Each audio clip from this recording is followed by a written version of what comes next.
She laughed at it right there in front of 400 people. Not a quiet laugh, the kind you swallow when something surprises you. A real one. Loud enough that the woman beside her turned to see what was funny. My wife had just placed 6 months of her life into that woman's hands, and she laughed. I was standing right behind Eleanor's wheelchair, my hands on the handles, feeling the cold steel through my palms, and I didn't move. I didn't speak. I just watched my son look at the floor. That was the moment I understood. Not the moment I decided, that came later, but the moment I understood that something between us was already finished, had been finished for a long time, and I'd just been too quiet to name it. Let me tell you who I am before I tell you what I did, because this story doesn't make sense without it. My name is Raymond. I'm 67 years old. I spent 41 years running a machine shop in North Charleston, the kind of place with grease on the floor and fluorescent lights that hum all night. I am not a man of many words. The machines taught me that. A machine doesn't care what you feel. It tells you the truth through sound, through vibration, through the way a belt starts to slip before it breaks. You learn to listen for small signals, because by the time the big one arrives, it's already too late. Eleanor is my wife. Has been for 43 years. She has rheumatoid arthritis that's been eating at her hands and hips for the last decade. She uses a wheelchair most days now, though she'll push herself out of it when she thinks no one's watching, just to prove something to herself. She is the most stubborn, most graceful woman I have ever known. And if you had seen her face when she handed that box over, the way her eyes lit for just 1 second, the way a mother looks when she believes her effort is about to be received, you would understand why what happened next felt like something tearing. Our son is Daniel. He married Camille 14 months ago. The wedding was held at a restored plantation estate outside Charleston, the kind of venue with Spanish moss hanging from the oak trees and a price tag that makes most people's knees go weak. Camille comes from money. Not inherited money, earned money, aggressive money, the kind built by a father who taught his daughter to assess the value of a room before she'd finished walking into it. She is intelligent, she is beautiful, and she has a very specific idea of what people are worth, measured almost entirely by what they can display. I want to be honest with you here, because I think it matters. I didn't dislike Camille from the beginning. I tried not to. I watched Daniel change around her, softer in some ways, harder in others, and I told myself that was just what love does. People adjust. People grow into who they're becoming. I made excuses for small things. The way she never quite looked at Eleanor directly.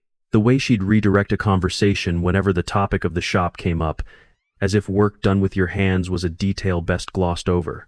I told myself I was being sensitive. I told myself that silence was a form of respect. I had been telling myself that for a long time. Eleanor spent 6 months on that gift. I watched her do it from across the living room, evenings when the light came through the window at that particular late afternoon angle that makes everything look more honest than it is. She was building a scale model of our first house, the one on Harriet Street where Daniel was born, where we brought him home from the hospital, wrapped in a blanket my mother had sewn. She carved the pieces herself, her hands swollen and slow, stopping when the pain got too bad, starting again the next morning. I offered once to hire someone to help her finish it. She looked at me the way she always does when I suggest something she considers beside the point. "There are things you can't outsource, Ray," she said. "That's the whole point." I didn't bring it up again. The wedding was magnificent. I'll give Camille that. Every detail was considered. The flowers, the lighting, the choreography of where people stood, and when all of it precise. Eleanor and I were seated at a table near the side doors, away from the main floor, away from the windows where the photographers worked. I recognized why. The lighting there was dim. We were not the image they were crafting. I had made peace with that before we arrived. Or I thought I had. When the families came forward to present gifts, I pushed Eleanor's wheelchair down the main aisle. I felt eyes follow us the way eyes follow something out of place. Eleanor sat very straight, her hands folded over the wooden box in her lap. She had tied a simple linen ribbon around it, pale blue, because that was Daniel's favorite color when he was small. I remember she told me that while she was tying it, and I didn't say anything then, but it stayed with me that she still held details like that, still believed they would matter to him. Camille stepped forward as we reached the front. Her dress caught the light from 3 directions. She smiled the way someone smiles when they know a room is watching. Daniel stood beside her, holding a glass of champagne, already slightly distant in his posture, that particular version of himself he becomes in large rooms, smooth and carefully pleasant. Eleanor held the box out. She said a few words, something about home, about what a first house means, about hoping they would build something lasting inside wherever they lived. Her voice didn't shake. She was braver in that moment than I was. Camille took the box, still smiling, and opened it. I watched the smile change. It didn't disappear, it transformed, curdled slightly into something else. She lifted the model out of the box and turned it over in her hands the way you'd examine a garage sale item you weren't sure about. I heard the laugh before I understood it was coming. It was short, sharp, socialized, the laugh of someone who has learned that cruelty lands softer when it wears amusement. She said something about the size of the wedding, about expectations, about what made sense as a gift for an occasion like this. Her voice was perfectly calibrated, loud enough to be heard by the tables nearest us, quiet enough to maintain deniability. I heard it clearly. Every word. No one answered her. I could hear my own breathing. Eleanor kept smiling. I know that smile. I've seen it for 4 decades, the one she uses when she's holding something fragile inside and doesn't want anyone else to have to carry it with her. The corners were trembling. Just slightly. Daniel set his champagne glass down. He looked at the floor. He said, and I will carry these words for the rest of my life. He said that next time, if they did this again, something practical would work better. Something they could actually use. His voice was easy, conversational. Like he was making a small, helpful suggestion to a stranger. He did not look at his mother. That was the moment. Not a door slamming. Something quieter. A door that had been slowly closing for years, finally coming to rest in its frame. No sound. Just done. Camille handed the model to a server nearby. She said to take it out. Not to leave it where it was. The server glanced at me, uncertain. I nodded. I don't know why I nodded. I think I was trying to protect Eleanor from a scene more than I was agreeing with anything. The server walked away, carrying 6 months of my wife's hands like it was an empty tray. The music came back. The crowd's noise returned. We were guided back to our table. I pushed Eleanor's wheelchair and felt, for the first time in a long time, the full weight of what I had allowed by being quiet. Not just tonight. For years. Every time I told myself that keeping the peace was the same as keeping the family together, I had been wrong. Peace and silence are not the same thing. I had confused them for decades. If you've ever been in a room where someone treated a person you love as invisible, where the people around you laughed or looked away or, worse, carried on normally as if nothing had happened, you know what that particular loneliness feels like. It isn't rage. It's something colder. It's the realization that the world you thought you were standing in doesn't quite exist the way you believed it did. Eleanor asked to step outside after a while. I took her through a set of glass doors that opened onto a wide porch facing the lawn. The marsh just visible beyond the tree line in the dark, the smell of salt and low tide coming in on the breeze. Charleston nights have a particular quality in late spring, warm and heavy, like the air is full of something it hasn't decided to say yet. Eleanor stared out at the dark water. Her hands were still in her lap. I bent down and straightened the blanket over her knees. A useless gesture. The kind you make when you need to do something and there is nothing to do. She placed her hand on my wrist. It's okay, she said. She said it in the voice she uses when something is the opposite of okay and she has decided to carry it anyway. I told her I'd get her some water. I needed to move. I needed a reason to stand upright and go somewhere, because sitting still in that moment felt like agreeing. The hallway I walked back through was narrow and dark compared to the main hall. Somewhere near the side of the building, past a set of decorative columns, I heard voices. One of them was Daniel's. I slowed without deciding to. Then I heard my name. I stopped. Daniel was speaking to a man I didn't recognize. Trim, gray suit, the particular kind of stillness that people who spend their time in boardrooms carry in their bodies. Camille stood beside Daniel with her arms crossed, nodding at intervals. I pressed myself back against the wall. I am not a man who eavesdrops. But I had heard my name, and something in the air told me this mattered. Daniel was talking about timing, about needing certain things settled quickly after the wedding. He mentioned the machine shop. He mentioned the parcel of land behind the house in Awendaw, 17 acres that had been in my family since my father's time. He talked about those assets sitting idle. He said I wouldn't ask too many questions. He said I trusted him. He said that the way someone reports a useful feature of a tool they've learned to use, I trust him. That's the feature. Camille spoke next. She said that if there was any hesitation on my part, they had already looked into other arrangements for Eleanor. She used clinical language level of care, long-term sustainability, appropriate placement. She mentioned a facility in Somerville, said it was affordable and asked fewer questions than some of the others. She said it in the tone of someone who has already made peace with a decision they know is wrong but have decided is necessary. My hand tightened against the wall. I want to be honest with you about what I felt in that moment, because it wasn't what you might expect. It wasn't rage. It was something more like the feeling you get when a machine makes a sound that finally tells you exactly which part has been failing. Not surprise. Recognition. This had been building for a long time. I had heard the early signals and chosen not to name them. This was just the moment the whole thing became undeniable. I stepped back. Then again. I returned to the porch. Eleanor looked up when she heard the wheels. She watched my face.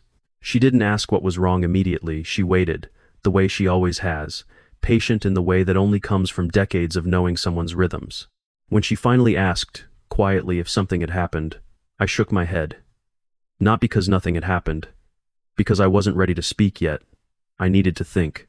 I needed to move carefully, the way you move when a job matters and there's no margin for error. I told her to rest for a little while. I took her to a small sitting room off the side corridor, soft lighting, no traffic, a couch with good cushions. I settled her in, adjusted the pillow behind her back, set the glass of water on the side table. She looked at me with those eyes that have known me longer than anyone alive. She didn't say anything. Neither did I. I closed the door quietly. Then I took out my phone. My contact list is not long. I am not a man who collects relationships, but there are names I have kept for 20, 25, 30 years, men and women who sat across from me at tables when the numbers were real and the stakes were serious. People who know that when I call late at an unusual hour, I am not making conversation. I dialed the first number. No preamble. I gave the location. I said I needed them there tonight, as witnesses. Not to intervene, to witness. There was a pause. Then, I'll be there in 40 minutes. I made 2 more calls. Each one brief. Each one received the same way. No one asked me to explain myself. That is what 40 years of doing exactly what you say you'll do buys you. I slipped the phone back into my pocket and returned to the edge of the main hall. I stood where I could see without being seen. Daniel and Camille were near the small stage, working the room, smiling correctly, the performance seamless. I watched them for a while without feeling anything in particular. I was simply waiting. About 25 minutes later, I heard cars on the gravel outside. Several. Not the sound of guests arriving late, a different rhythm, purposeful and quiet. The large doors opened. 6 people walked in. They were dressed plainly.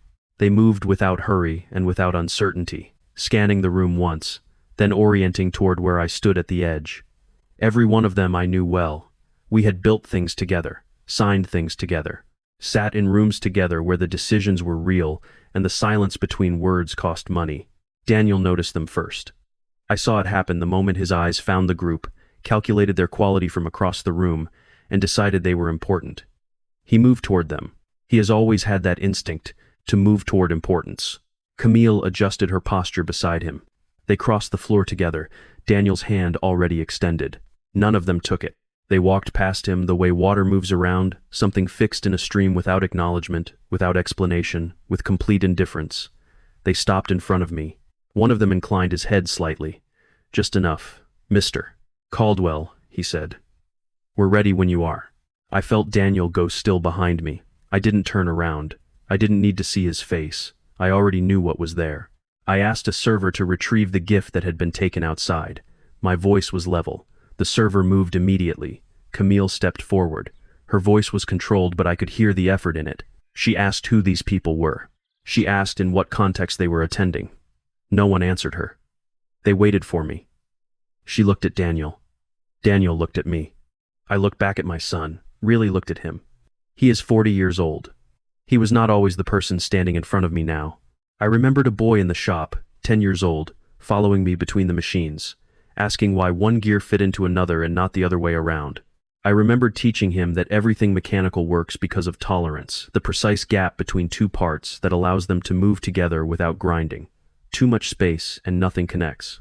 Not enough and everything seizes. I had given Daniel too much space for too long. And then I had given him none. I had skipped the calibration entirely. I didn't say any of that. I just held his gaze until he looked away. The server returned with the wooden model. I took it. Its weight was familiar. There was a small scuff along one edge of the roof, new, made by whoever had carried it outside. I noticed it the way I notice everything small. I set the model on the nearest table. The light above it was good. People nearby had stopped talking. The music was still playing, but no one was listening to it anymore. A silence was spreading outward from where I stood, table by table, the way silence does when a room understands that something real is about to happen. I placed my finger on the peak of the model's roof, a small notch in the wood that Eleanor had built deliberately, that I had watched her shape carefully over several evenings. I pressed down. A soft mechanical click. The roof opened in two clean halves. Inside, resting in a cut velvet lining, a matte gold card and a folded set of papers. Legal size. The kind of paper that means something when signed. I didn't rush. I am not built for performance. I took the card out and set it on the table beside the model. Then I unfolded the papers just enough for the people closest to me to read the heading on the first page. I did not read it aloud. I let the room fill in what it needed to. "This is a house," I said. My voice was quiet and even. "Not a model. A house. The one on Harriet Street where Daniel was born. 4 bedrooms. Clear title. We had planned for years to give it to him when the time felt right. This was supposed to be that time. Eleanor believed it was." I paused. I let the sentence find its level in the room. "The gold card is connected to an account," I continued. "One that has been accumulating for a long time. It was meant to go with the house. A start. For a life built on something real." I looked at the card for a moment. Then I looked up. "You were right," I said to Camille directly. "If the people receiving it have no use for what's inside it, then it's just wood." She opened her mouth. I raised one hand slightly, not aggressively, just a request for one more moment. "I've already heard enough tonight," I said. "About plans, about timing, about what's sitting idle, and what arrangements have been made for people who are inconvenient to care for." Daniel made a sound. I looked at him. He stopped. I folded the papers and passed them to the man beside me, not to hold permanently, just out of reach of hands that hadn't earned them tonight. "From this point forward," I said, "the financial support Daniel and Camille have been receiving through my name ends. The apartment in Mount Pleasant is under my name. I'll arrange a reasonable timeline for the transition. There's no need for conflict. I'm not here for conflict." The people behind me nodded, quietly, confirming that what I was describing was already in process. Camille said something about rights, about what family meant. Her voice had shifted, less controlled now, the performance slipping at the edges. I didn't respond to it, not because I didn't hear it, but because I had already decided that her words no longer had the weight they once did. Weight is something you give to another person's voice. I had been too generous with that for too long. I rested my hand on the open roof of the model. "This gift," I said, "will not transfer today.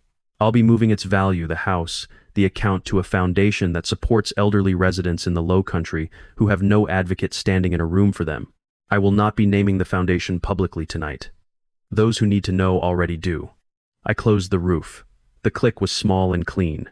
I picked up the model. I turned away from the crowd. I did not say goodbye. Some exits don't require a final word. I walked toward the side corridor, toward the small sitting room where Eleanor was waiting, and I heard no one follow me. Honestly, and I want to stop here for a second because I think this matters. I had imagined this kind of moment before. Most people have, I think. The moment when you finally say the true thing after years of swallowing it. I always thought it would feel like relief or like victory. It felt like neither. It felt like finishing a job. The kind of quiet you feel at the end of a long shift when everything is shut down, the floor is swept, and the machines are cool and still. Not triumph. Just completion. When I opened the door to the sitting room, Eleanor looked up. She glanced at the model under my arm, then at my face. She has known my face for 43 years. She read it in about 2 seconds. I nodded. She understood. "We're going home," I said. She smiled. It was the small one, the real one, not the one she uses for rooms full of people. It didn't tremble. We left through a side entrance. The gravel crunched under the wheels. The marsh smell was stronger now, the tide having turned. I pushed Eleanor's chair slowly toward the parking area. The lights of the estate were still on behind us. The music was still playing. But it sounded different from out here, smaller, a little desperate, the way a party sounds when you're already in the car. She put her hand over mine on the handle. Neither of us spoke until we reached the car. Then she said, "I feel lighter, Ray." I told her I knew what she meant. I felt it too, the specific lightness that comes when you stop carrying something you'd convinced yourself you had no choice but to hold. I drove slowly, down the long road through the oaks, the headlights catching the moss. Eleanor leaned back in her seat. She didn't close her eyes. She just looked out the window at the dark shapes of the trees, and I knew she was letting something settle in her. I let her have that without filling the silence. The next morning I made tea before anything else. I helped Eleanor to the chair by the kitchen window where the early light comes in clean and flat, and she likes to sit before the day gets complicated. I opened the window.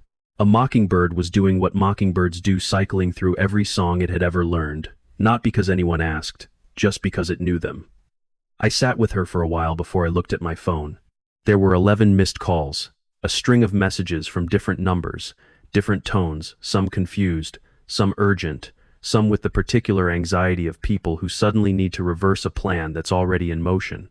I made no response to any of them. Then Daniel called again. I picked up. He talked for a while. He mentioned pressure and misunderstanding and things that had gone further than intended. He used the language of someone revising a narrative they no longer control. I let him talk until he was done. When the silence came, I said, "Daniel, you chose how you treated your mother in that room. The rest I've already taken care of." I ended the call. I set the phone down on the table next to the wooden model, which was sitting on the kitchen counter where I'd placed it when we got home. The roof was still closed. In the weeks that followed, I did what I said I would do. No drama, no arguments. The processes I had set in motion continued the way water follows a slope, without requiring supervision, without asking permission. I spent my time with Eleanor. We went to Beaufort for a few days in early June, a small rental near the water with a porch that got the evening breeze. I made coffee in the mornings. Eleanor sat with her knitting, the light on her hands, the color returning to her face in the way it does when she's no longer spending energy on endurance. One afternoon she told me she thought the gift had finished its job. I asked her what she meant. She said that the truth it uncovered was worth more than any house. I held her hand and didn't say anything for a while, because she was right, and some things don't need to be agreed with out loud. 3 months later, a letter arrived at the house. It was from a woman in North Charleston I had never met. She wrote that a senior housing fund had helped her find a safe and dignified place to live after her family was no longer able to care for her. She didn't know my name. She just wanted to say thank you to whoever had made it possible. She said she had a window now. She said the light in the mornings was something she hadn't expected to have again. I read the letter twice. I placed it on the kitchen table next to the wooden model. I didn't open the roof. I didn't need to. Eleanor asked me that evening if I had any regrets. I thought about it the way I think about things that matter, slowly, and without deciding the answer before the thinking is done. I said, only that I waited so long to act. She squeezed my hand. She didn't say I was wrong. She didn't say I was right either. She just held on for a moment longer than usual, which was enough. If you've stayed with me this long, I want to ask you something directly. Not about this story, about yours. Have you ever kept quiet to protect something and realized later that your silence was the thing doing the damage? Have you ever let a moment pass because the timing wasn't right and understood eventually that there is no right time, only the moment when you finally decide that enough is enough? I'm not asking you to judge anyone in this story. I'm asking you to sit with those questions, because I think most of us have a version of this somewhere in our lives, a room we didn't speak up in, a gift we let be dismissed, a line we didn't draw until it cost us something we couldn't get back. The lesson I took from all of this is simple, but it took me 67 years to live it fully. Silence is not the same as peace. And the most important thing you can protect isn't the comfort of a room full of people who've already decided what you're worth. It's the dignity of the person beside you who made something with their hands and believed, just for one moment, that it would be seen. Comment below with a 1 if you think I should have acted sooner, a 2 if you think I handled it the right way given everything, or a 3 if there's something you'd have done differently. I'm genuinely curious.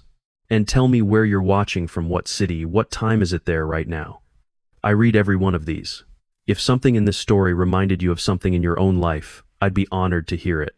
Stories like this stay alive when people share them. If this one meant something to you, pass it along.